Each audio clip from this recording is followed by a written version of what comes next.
Kalimat yang paling tinggi adalah seruan azan. Binatang yang paling rendah, paling hina, paling kotor, paling najis adalah anjing. Lalu bagaimana mungkin bisa tersilap dan tersalah mengumpamakan azan dengan anjing? Rumah ibadah saudara-saudara kita non-muslim itu bunyikan toa sehari 5 kali dengan kenceng-kenceng secara bersamaan. Itu rasanya bagaimana? Yang paling sederhana lagi, tetangga kita ini kalau kita hidup dalam satu komplek itu misalnya, kiri kanan depan belakang pelihara anjing semua. Misalnya menggonggong dalam waktu yang bersamaan, kita ini terganggu enggak?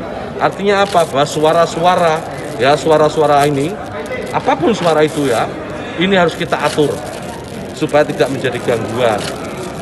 Ya, speaker di musola masjid monggo dipakai, silahkan dipakai, tetapi tolong diatur agar tidak ada yang merasa terganggu, agar niat menggunakan toa, menggunakan speaker sebagai sarana, sebagai wasilah untuk syiar, melakukan syiar tetap bisa dilaksanakan tanpa harus mengganggu mereka yang mungkin tidak sama dengan keyakinan kita. Berbeda keyakinan kita harus tetap hargai. Itu saja intinya. Pernyataan sikap umat Islam Banyumas.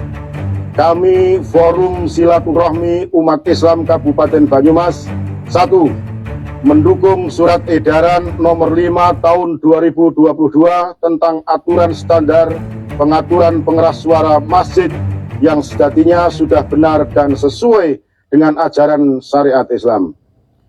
Ritual yang bersifat syiar yang berkaitan dengan perkumpulan masyarakat dan keharmonisan hubungan masyarakat, pemerintah berhak untuk mengatur ritual ibadah yang bersifat syiar tersebut. Gus Yakut menyampaikan pernyataan itu dalam konteks lingkungan masyarakat yang majemuk terdiri dari masyarakat berbeda kepercayaan.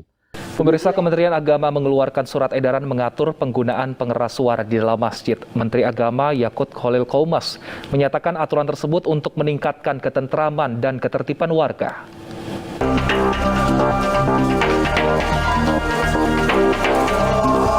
Umat Islam Indonesia kini harus lebih bijak dalam menggunakan pengeras suara di masjid dan musola demi kepentingan bersama.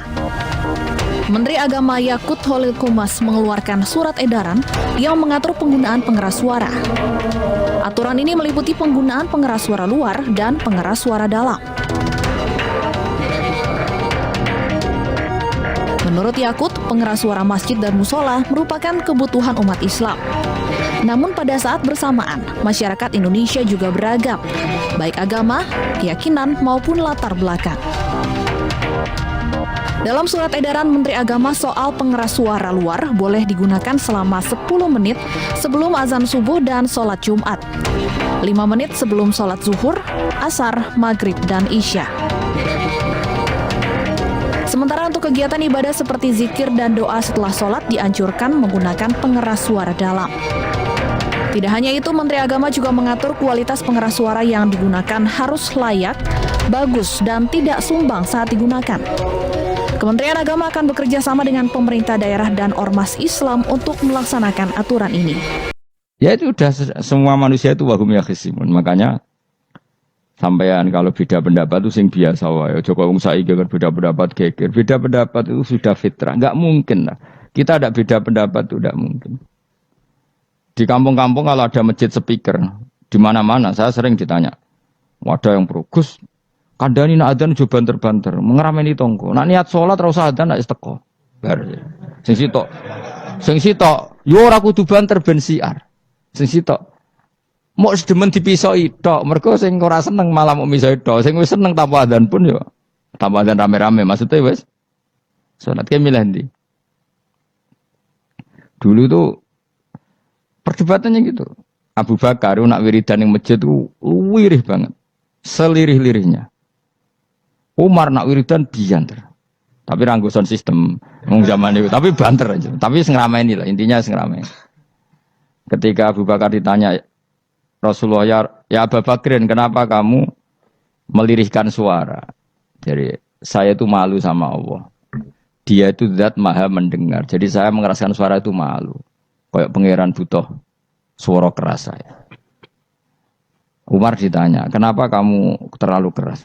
Umar jawabannya sederhana, bener-bener ngantuk.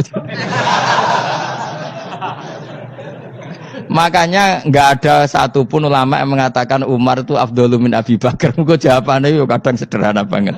Malahnya ijma' ahli sunnah itu Abu Bakar afdhalu min Umar. Kalau nak dulu jawabannya kok beneran ngantuk. Padahal jawabannya Abu Bakar. Kalau nu izin kalian pangeran yang maha pendengar kok banter-banter. Rasulullah dalam banyak hal ya gitu. Ketika banyak masalah itu sahabat dongo banter-banter. Nabi duka. Innakum latatuna as-somma. Kamu tidak berdoa sama zat sing budek. Maka kamu enggak usah banter-banter. Jadi andai kan ada istighosah pakai sound system banter-banter itu ya perlu dipertanyakan. Lah pangeran wis krungu gegere ngono lho apa misalnya. Tapi misalnya mazhab itu kamu pakai. Terus ada pertanyaan, dangdutan saja banter. Kenapa kalimat thayyibah tidak boleh banter? Masalah mana? Ya asal isi dunia itu masalahnya. Kemilan dia. Ini cerita saja. Kalau manusia itu istighosah jaluk tulung sama pangeran kan? Pangeran sudah dengar tanpa sound system apa enggak? Kenapa banter-banter? Nah, tapi kalau tadi dibalik dangdutan saja banter-banter. Kenapa kalimat thayyibah tidak boleh banter-banter?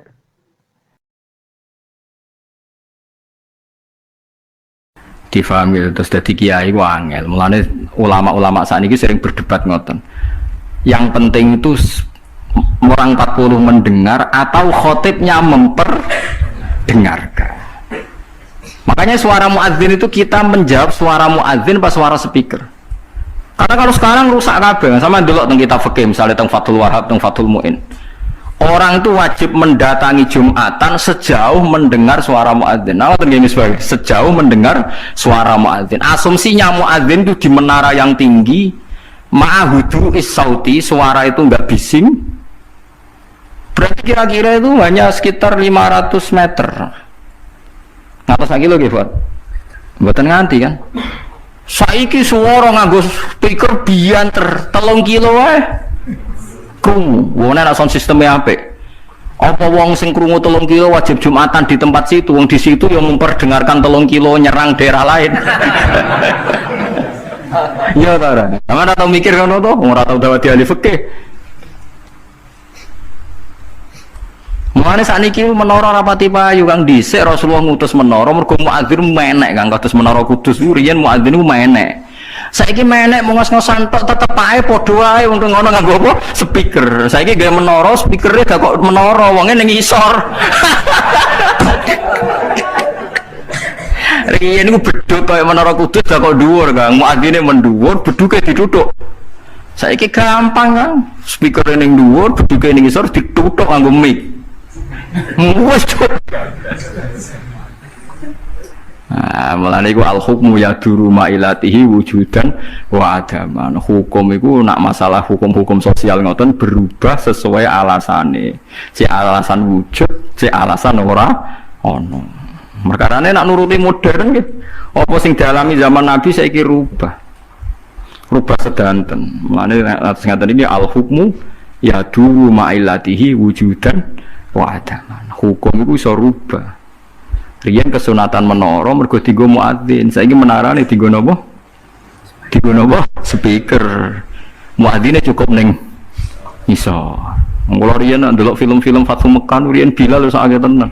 Pertama adzan teng Mekah niku ora ana menarane. Bilal menek Ka'bah. Mergo anane nggon dhuwur nggih napa? Menek Ka'bah. Klambine dicuwopok menek terus adzan. Bukannya tenan tentara-tentara teng kitab nggih sami sama seperti yang di film-film Ka'bah niku.